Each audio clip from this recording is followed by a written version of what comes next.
Hey, what's up, guys? Welcome to another episode of Pan TheOrganizer. So today I'm having an industry chemist answer your questions. So on a recent post on my Instagram page, I basically asked you guys if you had the chance to ask a question to a chemist from the car detailing products industry, what would you want to know?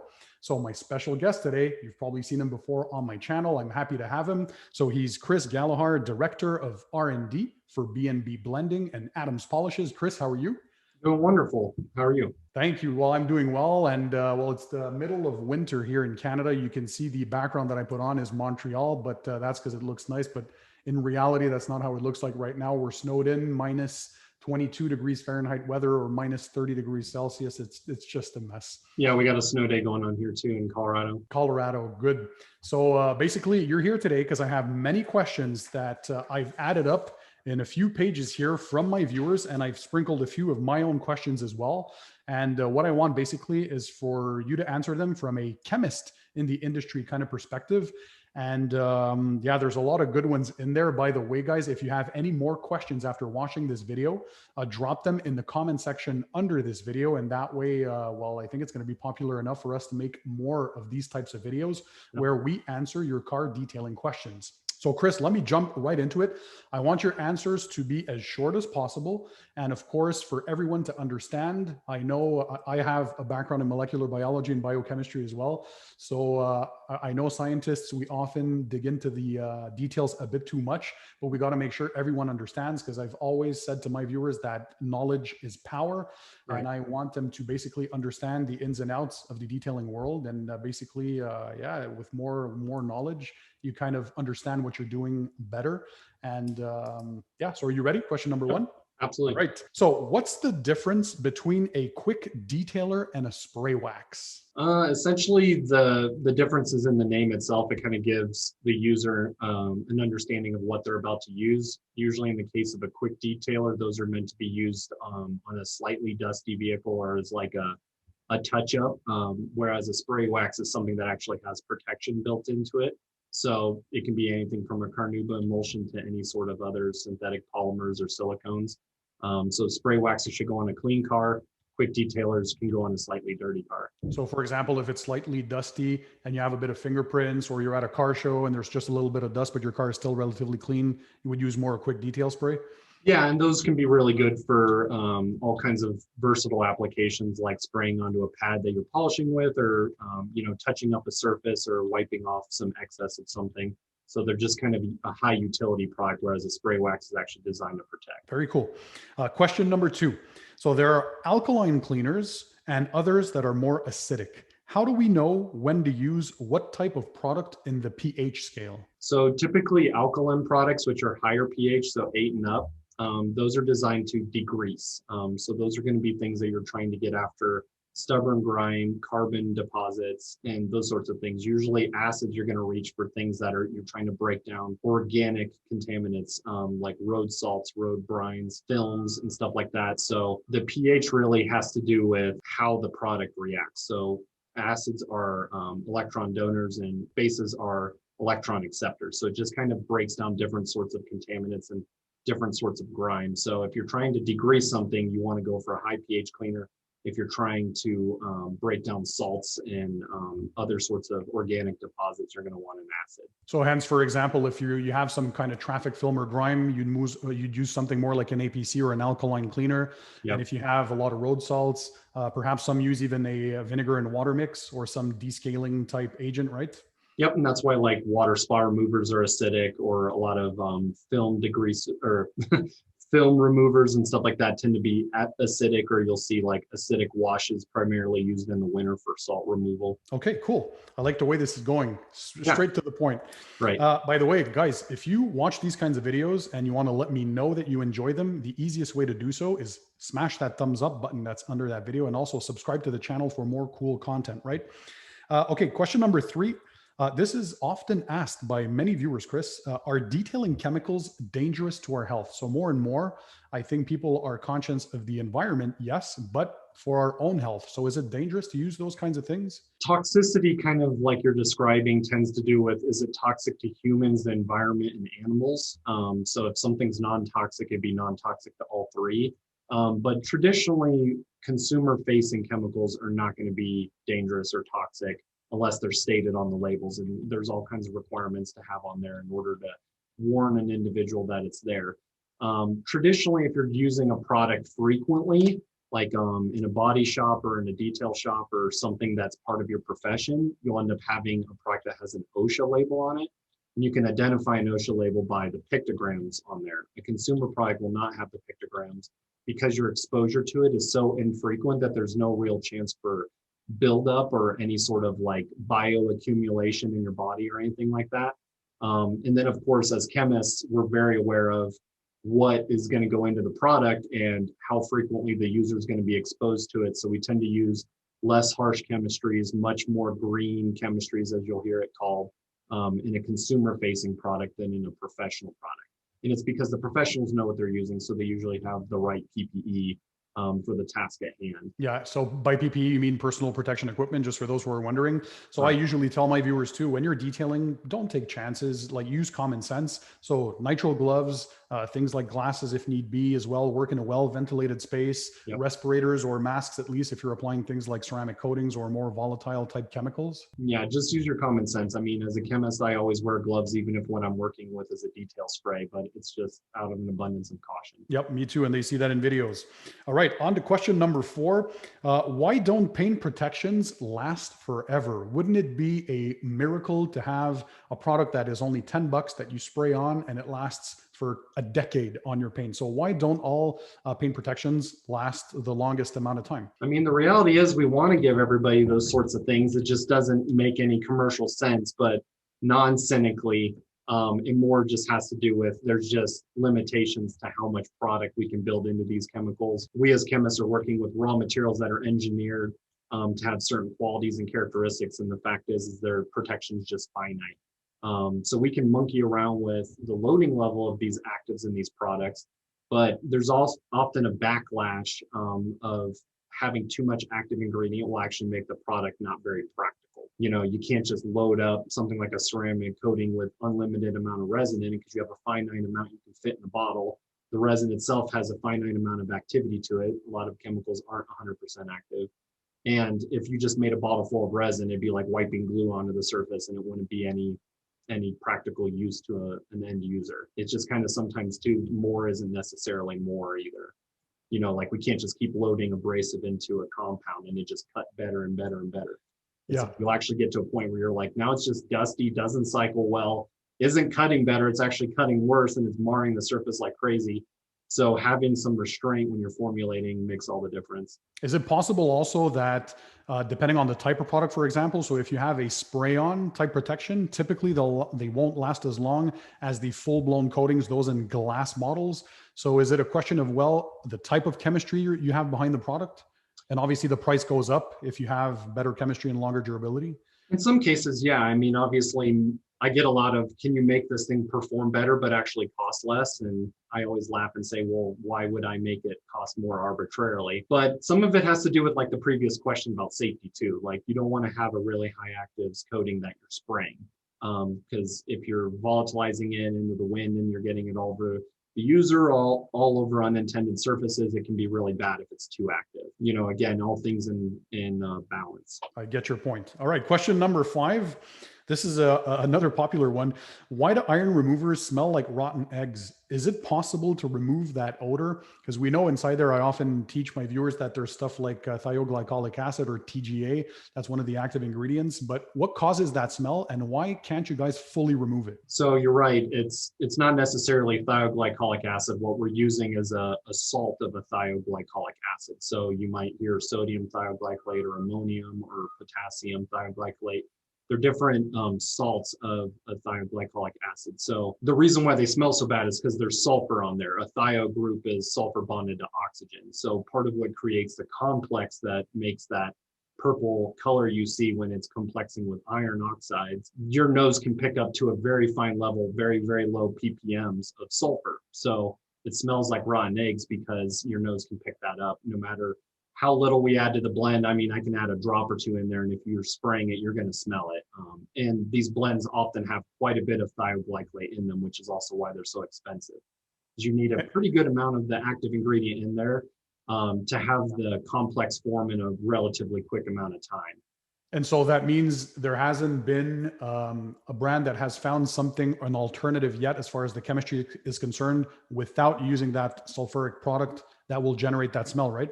You can do things like oxalic acid and stuff will sequester iron oxides and stuff too. But I think part of the reason why it's so popular, thioglycolate, is it's so visceral to see that bleeding plum color, as well as just the fact that it's highly, highly effective and very quick. Question number 6. Why are there often multiple versions of the same product within a detailing products line? Often it seems that just the scent varies. So why would we have 10 different waxes or 10 different spray sealants or spray waxes? So the reality there is like everyone's opinion varies, right? So your comment there where it seems like it's just scent varies is kind of the crux of it. A lot of the formulations we create are to serve either different clients, or like what I like to say to some customers is not every product is created for every end user. Some people have a different goal or objective in mind with their car care maintenance or the regime or whatever the state of their vehicle is in, and what sort of price points they have and what sort of availability they have, what sort of process they're going to adhere to. So when we're creating these products, we usually have a problem in mind that we're trying to solve, or we're trying to condense steps in a process, or try and actually get rid of redundancies.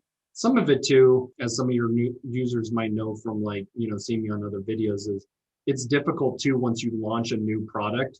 Even if it's better or replaces an older product, we as a technical team might want to move on to the next best thing.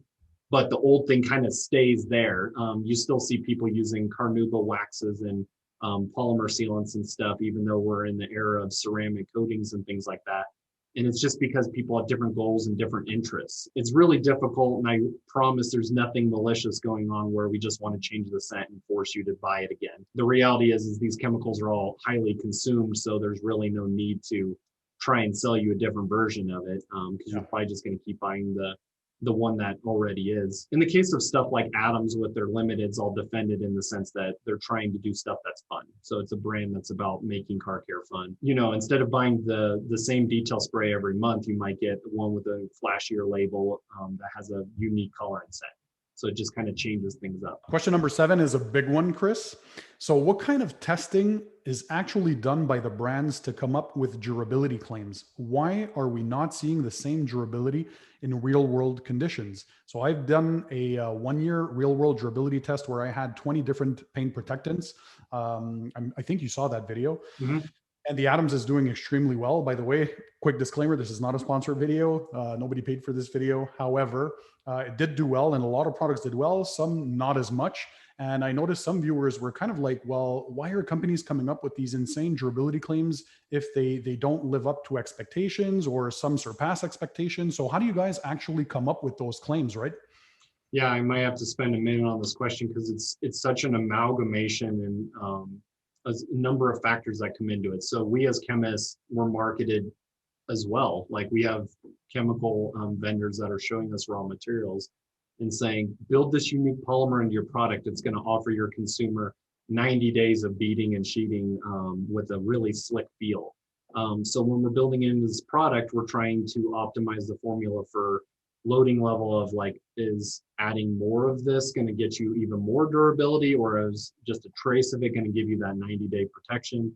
We're marrying qualitative testing, which is the real world testing you're talking about, where we're applying it on our own vehicles, on people's vehicles at work, or we have individuals in our trusted network that we're sending chemicals to and saying, try this on your vehicle and tell me what you see in real world testing, while we're quantitatively measuring it in the lab. So you might have seen, talk of measuring contact angles, measuring scrub tests, taper abrasion, or taper, I guess it is, taper abrasion, coefficients of friction and stuff like that. The lab testing is usually in ideal conditions where we can hold a lot of things equal without a lot of variables influencing it. And on qualitative, I'll be sending product to people that have a very low skill level when they're doing detailing, and I'll get different feedback from someone that's a very professional person using it. We'll get even more different feedback from what we see as chemists, based on knowing what's in the blend. And it's just kind of amalgamating all of that together to understand what's your likely durability on this. And what I frequently find is we as chemists will be very conservative in our judgment for how long it lasts. For instance, I do testing and I'm seeing easily a 6+ month durability. I'll usually call it quarterly, so 3 to 4 months. And then usually marketing wants to hop that up to a year. So then you kind of try and meet in the middle and say, okay, probably conservatively going to last 6 to 9 months, even though they want to say a year and I want to say 3 to 4 months. And the reality is different paint conditions, different applications. Some people think that they'll have the surface perfectly decontaminated before they apply something, and they really don't. You'll have people that won't follow process. So like claying glass before adding a glass sealant, and they'll say it didn't even last a week, and someone else full on polish the glass and they're like, I got a good year almost out of this. So it's just too hard to nail down. Yes, you put this on this car and literally 3 weeks to the hour, it'll last. It's like, it just won't work like that. And I think you touched on it too. I often mention it in my videos. There are many variables that you guys can't account for, which is often user related. So the prep you did on the surface itself, what kind of preparation, your experience applying the product, what type of conditions you live in. The weather has a lot to do with it. So people who live in Montreal with crazy road salts and crazy weather compared to somebody who lives in California. Is your car a daily driver versus a car that's kept in a garage? Is it exposed to the elements all day long versus not? What kind of maintenance you did to the product as well? So there's a bunch of variables that come into play, right? That can affect the durability. Right. And I think you mentioned at one point in one of our previous conversations that durability should kind of more be seen perhaps as a way to gauge a product's performance compared to another rather than actual durability. So for example, you would expect a 7-year coating to last longer than a 2-year coating. Does that mean that the 7-year coating will actually last 7 years to the date or to the point? Probably not, because of many variables and conditions and factors, right? So you'd see it more as kind of a general idea of how a product would perform compared to a counterpart. Right.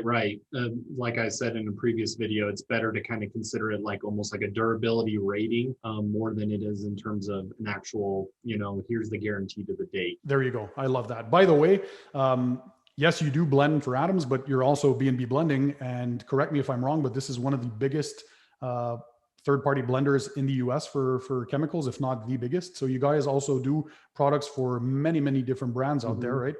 Yep. Professional OEM body shops, Amazon brands, e-commerce brands.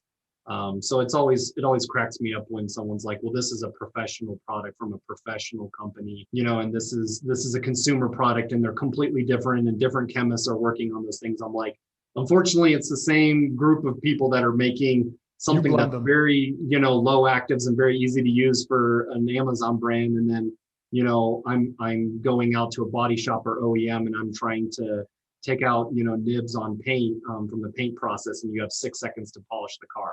And we're creating the same chemistries from the same group of people. So, same thing with the coatings, is I make low actives, easy to use coatings, and I make really strong ballistic, products that are going on to applications that aren't even related to cars. Very cool. And I'll have questions related to that later on. So question number 8, Chris, do products that claim UV protection actually protect against UV rays, and how is this measured? So we see that the majority of paint protectants, where it's coatings or sealants or waxes, regardless, one of the claims is usually it protects your paint against the UV rays. Now, there has been some testing on some channels sometimes that use specific equipment that kind of say or hint to there's no real UV protection. So some, I guess, are doubting, is there UV protection or what are we actually protecting against? Because there has to be some form of protection if we see that a protected vehicle looks better over time and doesn't have any oxidation or doesn't fade as others. So what can you say on that topic? Is there actual UV protection? Yeah, you touched on it really well. There's obviously protection because, as you said, a well-maintained car with car care products won't oxidize and fade and all that sort of stuff, just like you said. The topic of UV protection is a really complex one. As your users might know, there's UVA, UVB, UVC. UVC is blocked by the atmosphere. UVB is what penetrates into your skin and causes an inflammation response, and typically related to cancer. And UVA is kind of what causes you to tan. But the same thing happens to your car. Your car is made out of organic materials. So plastics, polycarbonates, polyurethanes and stuff like that. And so those things break down when they get high activity. For instance, UV rays are accompanied by what we call free radicals, which are really high energy excited electrons. And when those electrons bombard a surface, your materials that go into the parts that make up your car will actually try and interact with those free radicals. And it breaks bonds to make bonds with the radical. So as your surface breaks down, you see it as chalking, loss of color, oxidation, stress, yellowing, cracking, all those sorts of things will happen. So what the point of a car care product is like in the case of a natural product like a wax, the wax is actually going to absorb that radiation and heat up and break down and decompose. In the case of some other products where we have synthetic materials and stuff in there, we as chemists are including things that are there to scavenge and tie up those free radicals to stop that reaction from happening. So kind of said another way, those electrons are looking for a partner, and rather than it finding that partner in the surfaces of your car, we're giving that partner to them willingly through the product. There's a finite amount of those reagents in the product, so there's a finite amount of reactions that can take place. So that's why you have to continuously use the products, and as the products fade, those UV additives won't stick around, so then you have to get them reapplied. But it's a difficult subject to quantify. That's why, the skincare industry and cosmetics came up with a skin protection factor, an SPF, because it's really hard to quantify how well something defends and how long something lasts. And that's why you have to keep applying sunscreen even though you're outside. It's much the same in car care. We measured these things, with photometers using QUV accelerated weathering, where we basically bombard the surface with tons of free electrons and irradiate them so that we can see how they break down under an accelerated amount of radiation. And so what we'll do is protect substrates with products and subject them to the same environments and see how well they hold up. The inclusion of additional UV scavenger can make something last longer. Sometimes the innate protection brought on by the active ingredients can serve as that protection. So it can scatter light, it can bounce light, it can absorb light, and it can act as like an impermeable barrier. So like in the case of ceramic coatings, you're putting an inorganic film on top of your organic film, which is your clear coat. Yeah. So it's literally block and tackling for your clear coat. And that's why it's not going to break down, because those free radicals won't react with something that's more electronegatively stable, such as your coatings. I know I'm getting a little technical there, but it's a very— But there, basically, you guys aren't lying. There is UV protection, and Right. It's more than just measuring the amount of light that goes through, or UVA or UVB radiation that goes to a panel that you're doing a panel test with. Right. Like light still passes through these surfaces. That's why you can still see your clear coat after you put on a ceramic coating. It's not like your clear coat changes color, or your paint changes colors and you're like, I can't see the red anymore. It's still letting light pass through. So you, like with something like a photometer, you're still going to get a reading as it passes through. But it's what is unseen that is what you're trying to protect against. Question number 9. How sensitive are chemicals to temperature? We heard that if they are frozen, you have to put them in the trash. Entirely depends on the product. So usually is it built with an emulsion or not? Some emulsions are very fragile intentionally, so that when you apply them to the car, the emulsion breaks very quickly and then it wipes off very nice. So in the case of like a water and oil emulsion, you might have a problem if like your polish freezes, and then when you thaw it out, the emulsion breaks because it pulled all the water out of the center of the emulsion because it froze. Other products, like certain detailers, are made with very fragile micro emulsions that are hard for us to blend. And so freezing them basically screws up that balance and it can make the product fall apart.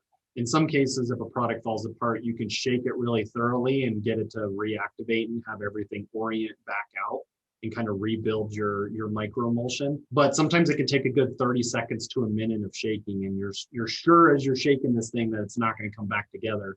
But as you're shaking it, you'll just suddenly hear the viscosity build back on something like a polish or certain detailers and stuff like that. They'll look really bad once they thaw out, but once you give them several really good shakes, you can still technically use the product.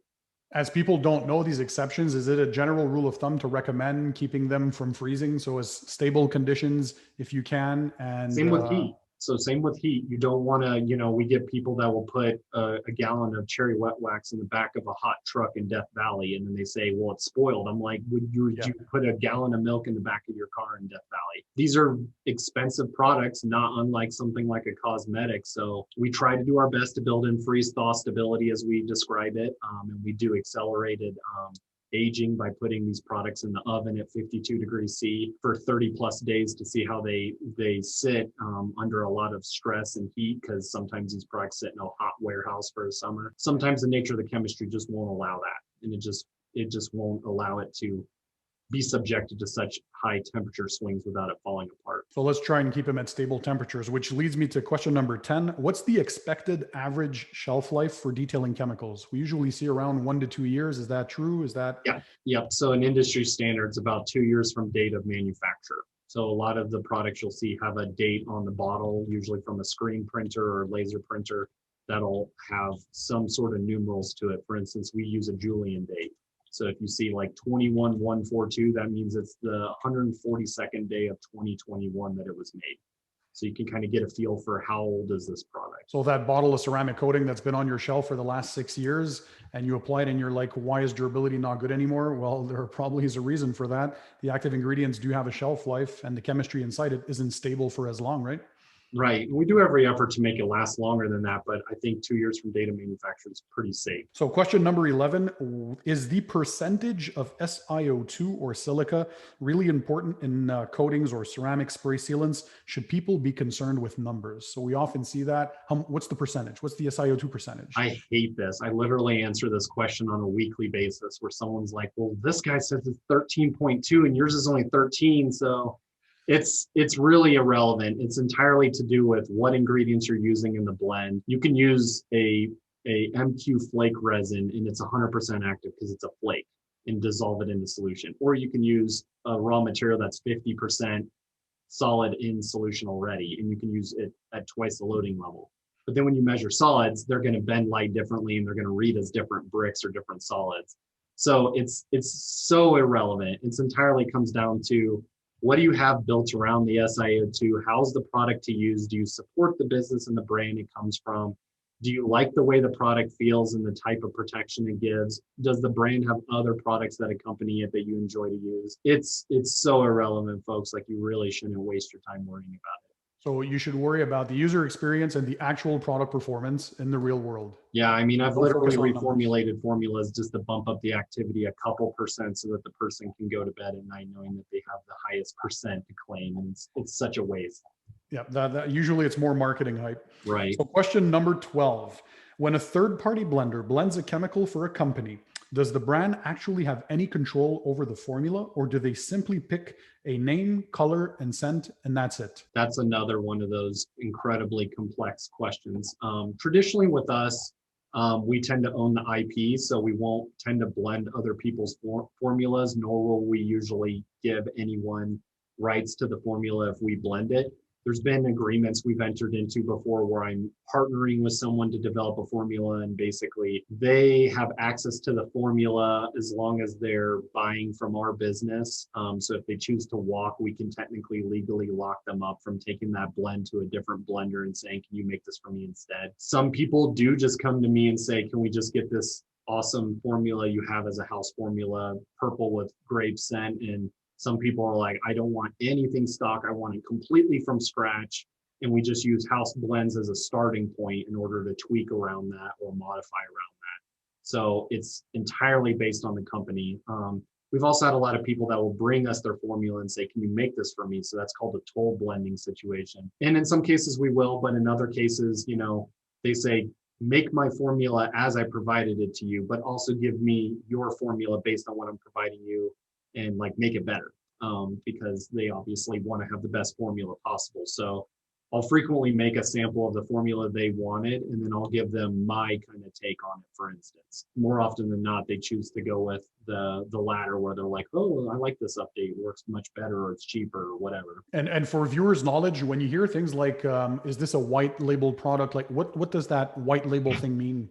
White label is just another way of saying private label. So a business like B&B Blending, you won't go to a Walmart and see a B&B Blending polish on the shelf. If we're blending for someone, it's private. So basically, we're blending the product, bottling it, labeling it, which is the white label, and then palletizing and shipping it either to a DC or to their warehouse or whatever the case may be. Or in some people's case, we blend the chemical and send it to them in bulk. And then they are doing all the downfilling and labeling and that sort of thing. So calling it white label is just another way of saying third party or private label. So like Adams Polishes, for example, that would be a good example of a white label product produced by B&B Blending, right? Even though we're sister companies, they're still a customer and they're still considered white label. Question number 13.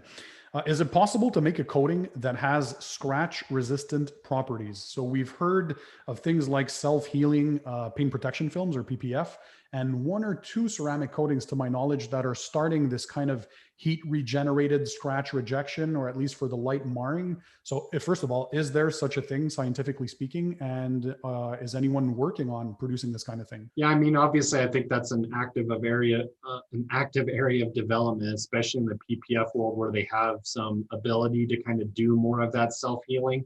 A lot of those self-healing technologies require an organic matrix to do that.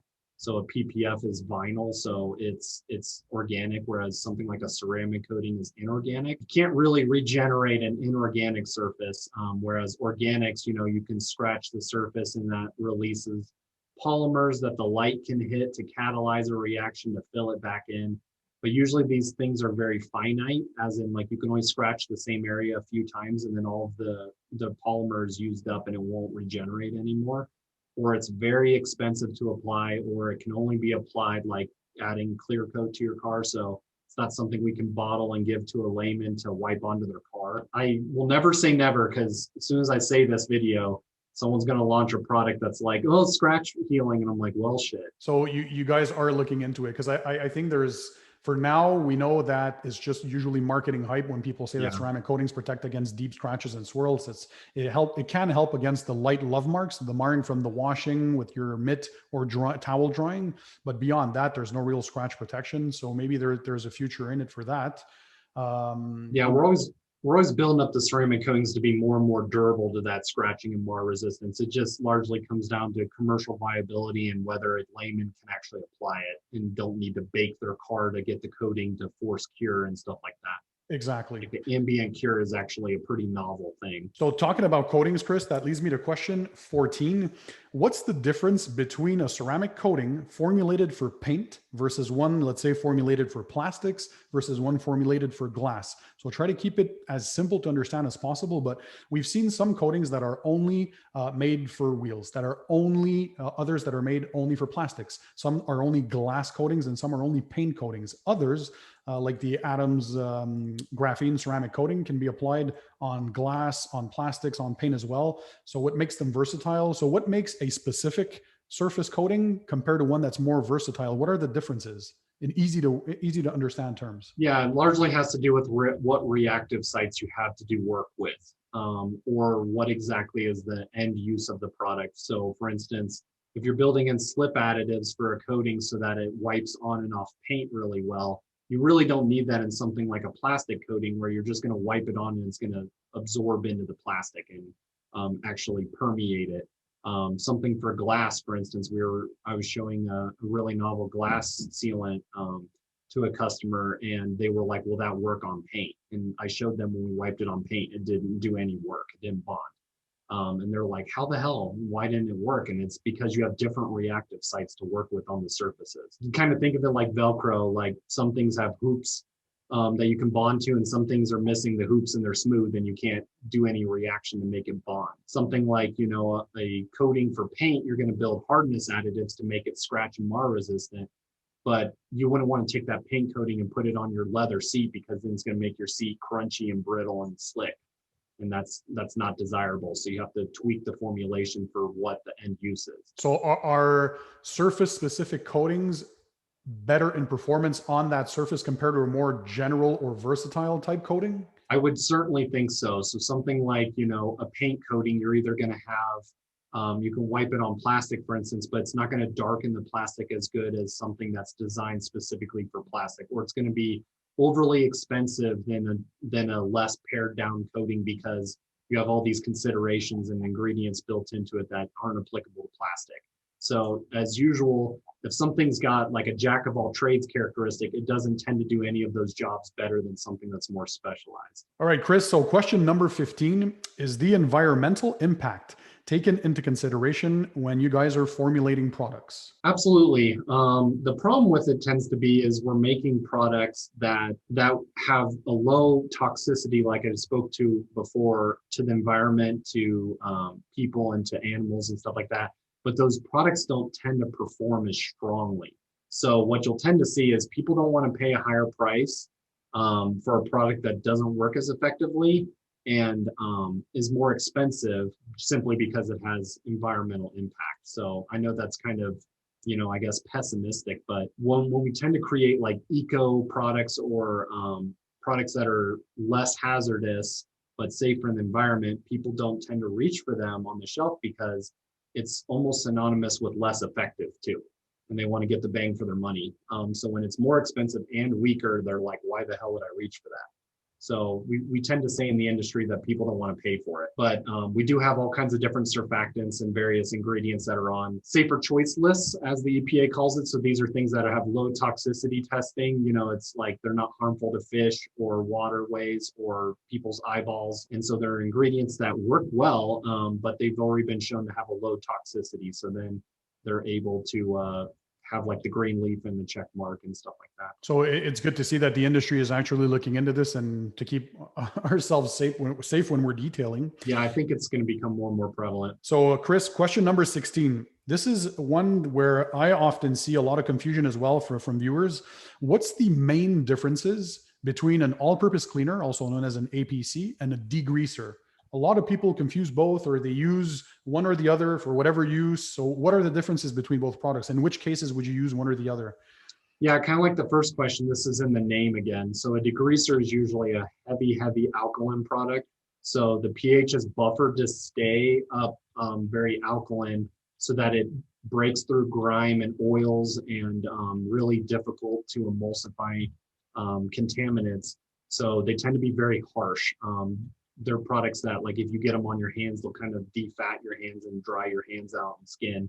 Whereas an APC, in the name, all-purpose cleaner, is designed to be more gentle. So it can do lots of different jobs, including going into the interior. So you can be cleaning your tires and then either dilute it, or in some cases go straight to an interior and clean your carpet upholstery or your door panels or something with it without it ripping the pigmentation out of your plastics or embrittling them. Whereas a degreaser, people will know it's got some oomph to it, and they tend to be very co-solvent heavy. They tend to be very alkaline, but they tend to work really, really well. So, like, for instance, you want to use a wheel and tire cleaner on your interior. And you would use probably a degreaser for engine bay detailing, for degreasing your tires, for example, that kind of more grudgy, grimy, oily type of thing. Yeah. Another way to think of it is degreasers tend to be exterior products and all-purpose cleaners tend to be both interior and exterior. You'll just find them to be a little bit less effective for exterior use than a degreaser would be. So again, that specialization. So again, yes, you can use an APC diluted to degrease your tires, but the more effective one will obviously a proper degreaser or a tire cleaner.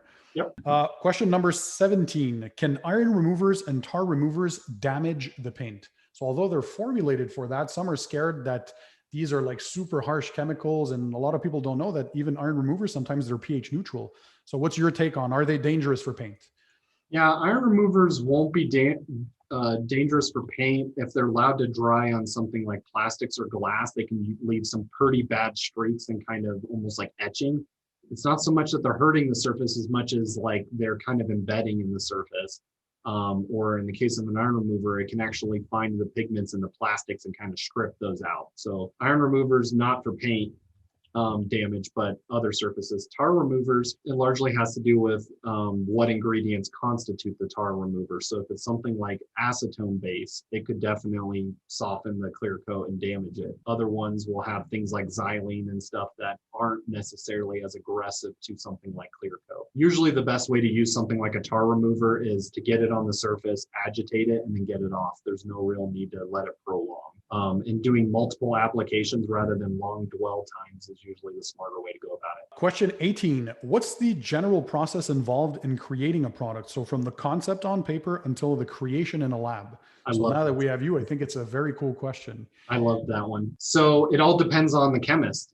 Someone like, Beth, who's my colleague, she'll be a bookworm and she'll study and study and study and formulate kind of a formula on paper. And then she'll go into the lab and actually, make it up. And sometimes she'll get the formula she's looking for within, 1 to 3 tries.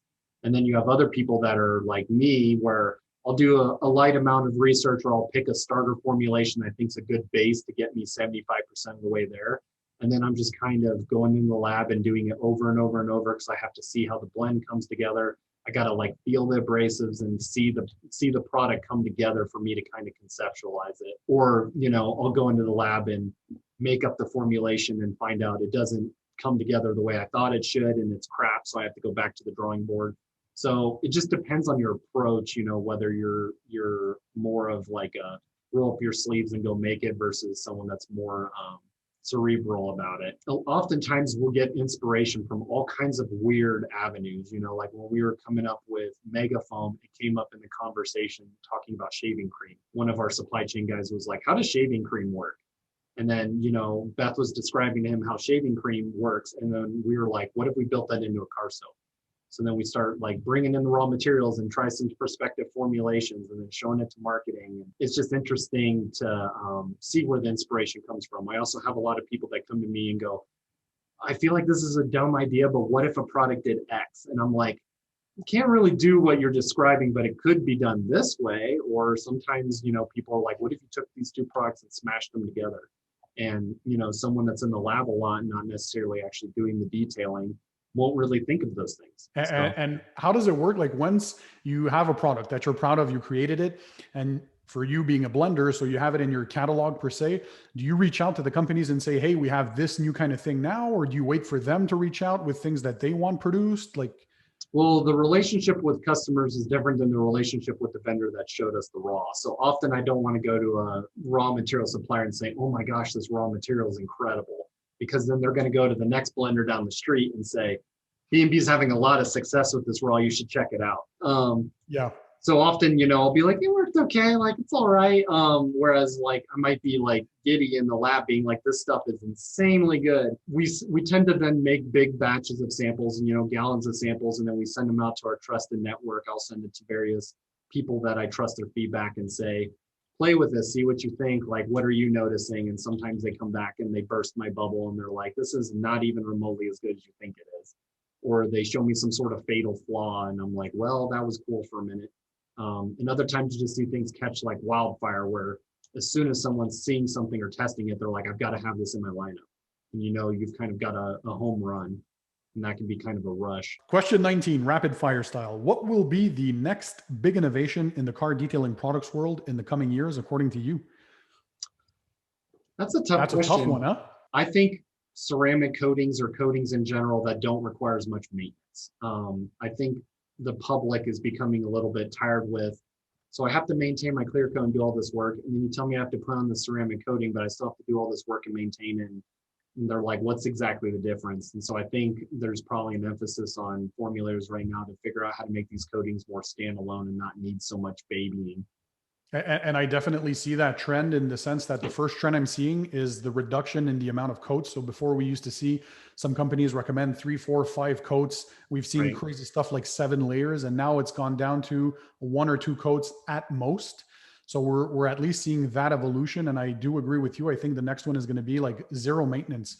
Even if it means cutting down on overall durability, we can live with something that lasts, let's say 3 years, but requires literally no maintenance, and you're still getting those hydrophobic properties and all the protection, compared to something that on paper theoretically lasts 5 or 7 years, but you have to maintain every other month or every 3 months with some sort of maintenance product. So I agree with you. I think the ease of use and like no stress, apply it once and just let it go for a few years. That's, hopefully it'll happen. So question 20, how do you create a protection that has more water beading versus one that has more sheeting properties? And can you explain the differences in the chemistries? So there are some products that give more of the water beading, so those nice round droplets that everybody likes. Right. But there's also a lot of people who like products that sheet water more, so have that water flee off the panel more quickly and hence less water spotting issues potentially.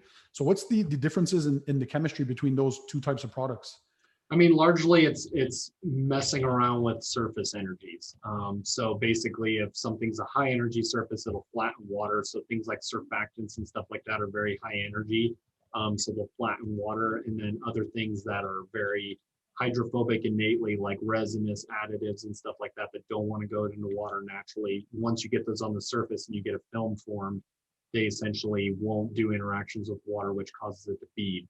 So usually what we're doing is you have to emulsify these ingredients into the blends. So you're marrying surfactants with resins and stuff that don't want to go into solution as a means of delivering them to the surface. So what you're more often than not going to get is a combination of beading and sheeting and sort of daily use products like detailers or spray waxes or waterless washes and stuff like that. And then when you get into more robust coatings and stuff like that, that's when you're going to get into discrete water beading, and it's because you're innately putting down a hard molecular surface modification that you're intending on it not to have any interaction with the environment. And do you have a take on the eternal debate? What is better between water beading and water sheeting? Is there such a thing as one is better than the other? Consumers have been trained that beading is important because waxes were the thing first. So when you put water on a surface, it's very high energy when it's dirty, so it's flat. And then when you put on a fresh wax, you would hit the water on the surface and you'd see it bead or vein and run off. It's been beat into consumers' heads that beading is the thing. Whereas I, as a chemist, I hate beading. To me, I don't find it as practical as it's marketed to be. So I'm frequently focusing on sheeting technologies and things like that because I think it's a more practical application of protection, but it's not as sexy and it's not as like dramatically different than what a dirty car would look like. So, and I think water beading also is a visual indicator that there's some protection. So people associate, obviously for obvious reasons, if you have water just pooling and slowly sheeting off, no protection. And if you add your protection and you're getting that water beading, okay, there's something on my paint, right? Right. And it's not to say beading isn't effective. Of course it's effective. Drying towels dry better, air cannons and stuff can move the water off. And so maintenance is easier and everything. And that water beading is indicative that water-based contaminants are going to bead and roll off your car too. I just think there's not enough emphasis on sheeting as well, just because it's not as well understood and it's not as sexy. And just raw materials don't readily exist. A lot of Dow and others have put a lot of time into making silicone technologies which naturally bead water. Yes. So when we say we want sheeting characteristics, they're like, don't really have chemistries for that, and they're not very durable and yada yada. So it's more of an uphill battle from a formulary marketing standpoint to go a sheeting route. Question 21, Chris. What makes a tire dressing last longer? Some last a few days, some last a few weeks. So why aren't all dressings, why don't they all last super long? It's because a lot of the tire dressing products are water-based. So they're silicones and things like that that add the shine emulsified into a water-based system.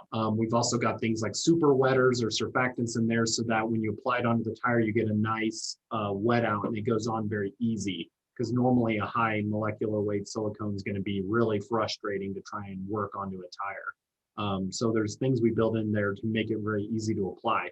The problem is those things stay with the silicones, and then when water makes its appearance, it tries to bond back to the water and take it back off the tire. So the thing that helps you get it on the tire is also the thing that helps get it off the tire. Yeah. So we have to build in different ingredients and stuff like that to try and add some resinous properties to the silicone blend in order to get it to last longer and be more durable.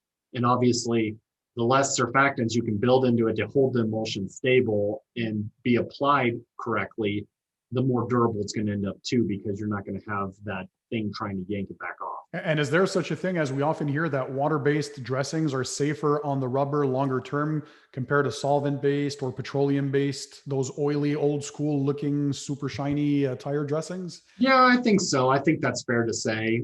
Solvents aren't good for rubber. It dries it out and it's going to age it faster. So I think that's fair to say. Not to mention they're flammable. They tend to have like heptane and hexane and stuff like that in them. so that they volatilize and leave the silicone there very quickly. Those things tend to sling a lot too, because they're honestly, not as built as the water-based systems are. There you go. Love it. Question 22. Why do most ceramic and graphene coatings require 24 hours of curing before they're allowed to be exposed to water? What would happen if it rains on the vehicle, say an hour after the application? Yeah, I actually get asked this quite a bit too. Essentially, the coating is curing and they tend to be moisture reactive. So if you get water on the surface, the probability that you're going to get a very durable, like I like to call them silica-based water spots, the coating might actually try and cure up through the water drop. So you'll actually get a very stubborn, very durable water spot on the surface. So what I tend to tell people is, if you're going to coat your car and you might not be able to keep it indoors for 24 hours and there is water that ends up on the surface, just get it off. If you get it off, you'll be just fine. It's when you let it sit on there and actually like dry out on that surface that you're going to run into a big problem. And usually that's a reason why the majority of the ceramic coatings ask you to apply some sort of a topper after your final coat. So you protect the coating during the first 7 days against water spotting issues, because ceramic coatings are prone to water spotting, especially they cure for a number of days, if not weeks, to get to maximum coating effectiveness. And it's just the nature, again, going back to that ambiently curable environment. If you use infrared lamps, or if you're going to bake the coating on there, it goes much quicker. The novelty of being able to apply it in your driveway on a Saturday and it ambiently cure comes with that drawback that it takes a while to cure because you're not baking it. And you touched on another point about humidity. That's also why it's important to measure your conditions, or ideally to work in stable conditions. Because if you're introducing humidity in there, well, it changes the way sometimes the coating flashes. So in a more humid environment, people notice that, holy crap, the coating flashed a lot quicker. Yeah, because it reacts to humidity and water, right? Yep. Yeah, they just have a lot more moisture present, so the reaction proceeds much more quickly. And if it's hot, you flash off the solvents that are the carriers.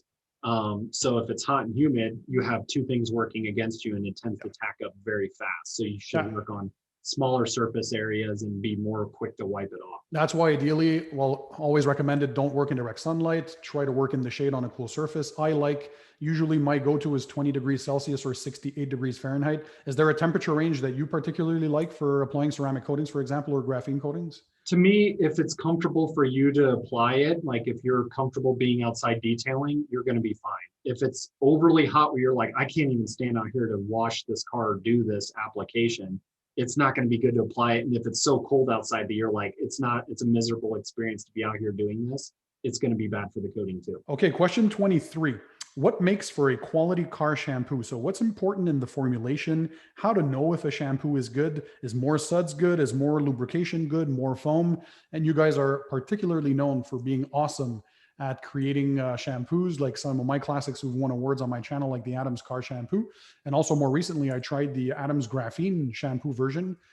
So what makes a good shampoo? How do you formulate that? What should we know about quality shampoos? It all depends on the blend of surfactants. So there's a crud ton of surfactants. They give you all sorts of different lubrications, foam stabilities, high foam build versus a crash foaming, which, foams really aggressively and then the bubbles dissipate very fast.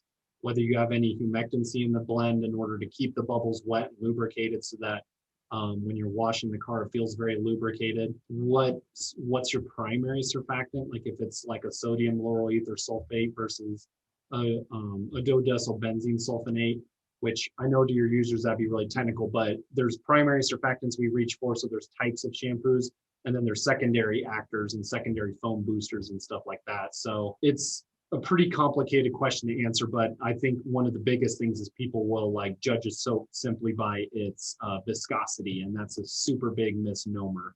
I was really glad to see that the market took to mega foam, because one of the fears we had when we created it is it has some co-solvency in the blend, which makes it basically impossible to build any viscosity, which means it doesn't get thick.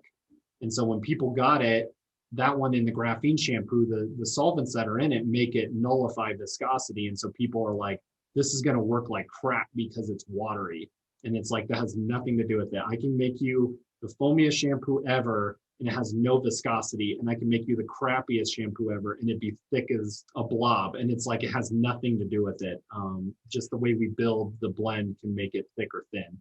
Sometimes just adding salt to a blend will actually thicken it. And it's interesting that you're talking about the graphene shampoo, because in a recent video I had made, I think you're aware of it because you responded to one of my viewers in the comments.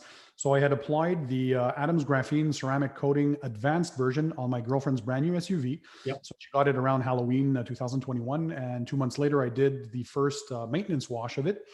And inside there, I first used a pH neutral shampoo with no protection in it to see kind of the, if it restored the hydrophobic properties and all that kind of stuff. And sure enough, it was doing great. And then I decided to use the Adams Graphene shampoo to see if anything happened. And it surprisingly did improve the sheeting rate, so quicker sheeting and perhaps even tighter beading. And your response was super interesting because my eyes weren't fooling me, right? I did see a noticeable or something happened on the surface, and it's not necessarily because it's adding more protection from what I understood. So what did the Adams graphene shampoo specifically do on the surface to create more of that awesome beading or quicker sheeting? Yeah, so a lot of the SiO2 soaps or soaps with these additives in it are designed to try and create beading all their own. So you apply them to a ceramic coating to kind of add more to the layer in order to make it bead again.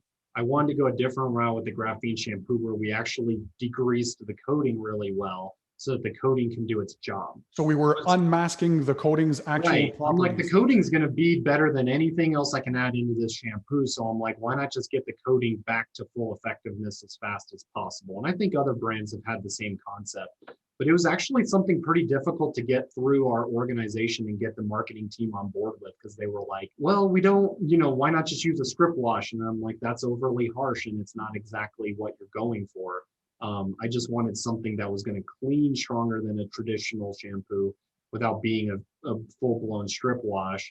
And I didn't want it to be polymer heavy where it's just depositing a bunch of extra material on top of the coating. I'm like, I want the coating to be the hero in that situation. And what does the graphene have to do in that formulation then? That's what's we're building in to give it a lot of slip and lubricity. I also want that soap to be very lubricious, simply because to me, when I'm shampooing a car, that's what I'm primarily worried about is not so much the volume of suds and stuff, more to do with like, does the mitt just like effortlessly glide across the surface? Because that's going to reduce your chance for scratching and marring. So in this case, like a lot of people think graphene automatically, that means protection. It's not just protection, it's very versatile. Sometimes they use it to darken surfaces on tire dressings. Some other times, like in this case, so you're saying it adds lubrication or better lubricity on the surface? Yep. We can make foam that's very dry and not lubricious, and we can make foam that's very wet and lubricious. So in a formula like that, I was aiming it harder into the wet foaming instead of a dry foam. You might notice with something like car shampoo, if you feel the foam on top of a bucket, it'll feel a little bit dry or friable when you're picking it up and like scrunching it between your fingers. If you do something like that with something like car shampoo or graphene shampoo or mega foam, you'd see that it's very lubricious and wet. It's a very wet feeling foam. So you also spoke, I love that we have you here. You just spoke about the Adams strip wash. So before I apply a ceramic coating, there's always multiple steps to prepping the surface. And one of the first steps I like is to use a stripping shampoo to remove or kind of break down the older waxes and sealants. Now, does it remove 100% of freshly applied protection? No, but what I tell my audience is that this is the first step to a process, right? The paint polishing, mechanical abrasion with the polishes and the pads is what's going to ensure 100% removal of any previous protection. But the stripping shampoos are kind of a good first step to that. So why do they work that way? So you said they were a bit harsher, so I'm guessing they're more alkaline in pH, but what's the chemistry behind a stripping shampoo like the Adams strip wash, for example? So in the case of more traditional shampoos, we're building in, cleansing surfactants and stuff that are very gentle. That's why you're like pH neutral or a pure wash and stuff like that. And something like strip wash, we've built that similar in essence to something like a dish soap. And I know that's like, the worst thing to say on a car care channel. It's designed to degrease, just like when we were describing APC and degreaser. It's meant to literally break down waxes, silicones, resins, etc., emulsify them and get them off the surface to leave the surface really clean. Sometimes in the case of something like a pH neutral wash, they're so gentle that they don't want to harm the coating or the protection beneath, but they won't also clean the surface off nearly as well as they probably could. So something like a strip wash is designed to just really degrease and emulsify. So what would be the pH range of a stripping shampoo, like Adam's strip wash, for example? Yeah, normally they're around 9 to 10, so they're not as like, alkaline as like 13 for like a wheel and tire cleaner or something crazy, but they're certainly not pH neutral, no. And those are not washes that obviously you use twice a week during your regular maintenance washes, right? There's a purpose behind using a strip wash. Yep, and it's a very purposeful product that we're not intending on selling a lot of. It's a product to be used or a tool to be used in order to, really make sure when you're getting a fresh application of a coating that you're getting it on there. It's not And even for a something. person who wants to apply just a regular wax, the better your surface is prepped, the longer the product will last and the better it's going to perform, right? If you prep the Right, surface. right. Yep, great point. It's not something we'd advocate that you use on a constant basis. Question 14 is 24 is a fun one for you, Chris. So if you could only pick one, which product have you formulated in the past or recently that you're the most proud of in all your years of being a chemist? I would say, and it's really silly, but you've probably heard of like Slipstream from various like talking on channels and stuff like that. I think that product, I love it. the way it came out was so silly and so accidental. So it was one of those like classic situations where I was completely dumbfounded on a project I was working on to match a competitor product. And it's like nothing I could make would match this other product's slickness, and nothing was giving us the protection and durability we were looking for. And I was just like getting frustrated. And we have like a wire racking in the lab that has all the different samples that we get tossed at by all these chemical vendors and stuff like that. And one of them had an ingredient on the shelf that still had the tape on it. It hadn't been opened yet. And I just, out of exasperation, was like, I'm just going to try using some of this stuff and see what the hell it does. And when I built it into the blend, it just was like a light bulb turned on. And I was like, man, it was like sitting here on the shelf while I was doing countless numbers of formulations and countless amount of research, and it was just sitting there waiting to be picked up. And it'd probably been sitting on the shelf for a good year. So we were just like hiding right there. And then the way that it's like kind of permeated throughout the industry, and it's kind of become famous to some extent, I guess. That one was funny. It's not because it was particularly difficult formulation. It just has like an interesting story behind how it came about. I know Matt Morman, my buddy from Obsessed Garage, he has his version, and I mean, he doesn't hide it. He knows it's blended by you guys. So it's his OG drying aid. And I actually picked it as my favorite drying aid in a video I had made. So kudos to you. Is there anything in the Adams lineup that has that magic as well? So so you'd be familiar with that with Slick and Slide. So we built that product in there. It is actually something I was championing to try and replace detail spray. And Adam was very vehemently against that. He was like, you don't screw with Coke. We ended up just adding it to the line because we liked it enough that we couldn't not build it in the line, but it wasn't something we were willing to replace the famous detail spray with. So I think it was the Adam Slick and Slide. Yeah. There you go. What's the official scent on that one? That's Hawaiian Punch. Question number 25. How does a person become a chemist in the auto detailing industry? What kind of studies are needed? So I like to inspire my viewers out there, and many are super passionate about detailing, but some it doesn't necessarily mean that they're going to become professional detailers. However, a lot of them have the passion in the industry, and if they can leave their mark and they're already interested in science, what kind of background do they need and how do they get started? No one that's working at B&B started in car care, as ironic as it is. There's no class in college that you take to become a car care chemist. Yeah. We're just applying things that we've all learned from our education. I mean, I like to say college teaches you how to learn. It doesn't actually, like, you're not just brute memorizing everything you've ever learned in college. It just teaches you how to be a student and how to open your mind to different concepts and become familiar with them. So for instance, I'm technically a biochemist, and I was working in pharmaceuticals and biotech. And then when I needed a job, when a facility was winding down, I had a recruiter that was like, there's a car care company that needs a formulary chemist. And so I went and interviewed, and I remember Roman at the time was like, Chris, how often do you wash your car? How do you maintain your car? I'm like, I've never washed my car in my life. Yeah, you'll probably do all right. You'll learn, and once you get absorbed into car care, when I first started, I was like, there's nothing about this that's complicated. This is going to be such an easy position. And as you get into just looking at compound and polish, I'm like, It The is rabbit so hole. stupidly complex, you don't even have any idea what goes into making a polish. So it's a really interesting field of work. But I mean, Beth comes from paper and pulp and nuclear power and wastewater. I came from biotech, so it's like there's really no like pedigree to get into something like this. It's more just having the avid interest and finding yourself in the right place at the right time. As long as you have your degrees in chemistry, right? Right. Like you got to understand, what a micelle is or how to build an emulsion or, what a surfactant is or does. Like you can't just be that ignorant to it. But I mean, we also have two people on our team, Matt and Nate, that are both fresh out of school and they pick this stuff up and they're great formulators in their own right. And they're deep involved in all of the same work that Beth and I do.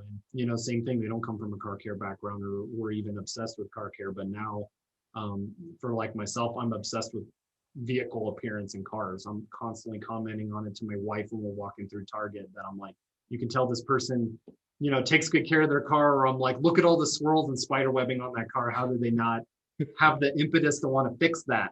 I was like, Yeah. I can see it across the parking lot that it looks awful. And I'm like, and they just get in and out of their car and don't care. So once you kind of get involved in maintaining your vehicle's appearance, it's easy to become obsessed with it. And it's not a one-man operation. Like you've touched on it, you work with a pretty big team. So kudos to all the group at B&B. How many people do you think work as far as the R&D is concerned? We have 4 chemists, a QC tech, and then I have a design engineer and another project manager over at Adams. And then the technical team at Adams also involves customer service, videography, marketing, supply chain. Like we reach into all aspects of our organization and look for ideas and critiques. And So it's a big operation. This is not a one-man show by any means. right, no, not at all. It does take a little bit of everybody, but I work with a lot of talented people and I enjoy what I do. Very cool. Chris, thank you so much for having been a guest on the show, and hopefully we'll have many more of these. So yeah, you were great. I think we went through 25 questions. That was awesome. It's very fun. And guys, if you like this, by the way, another way you can show me your support, smash that thumbs up button. Also, if you haven't done so yet, please consider clicking the subscribe button that's found under this video, and that way you'll subscribe to my channel, never miss my future videos. Give Chris a big thanks in the comments. Also, if you have any more questions you want to ask, drop them in the comment section under the video, and we'll likely do this again in the future. I really enjoyed this. So Chris, thanks for your time. And to all my audience, thanks for being there. Thanks for watching. And in the meantime, don't forget, keep it tight, keep it clean, and I'll see you guys on the next one.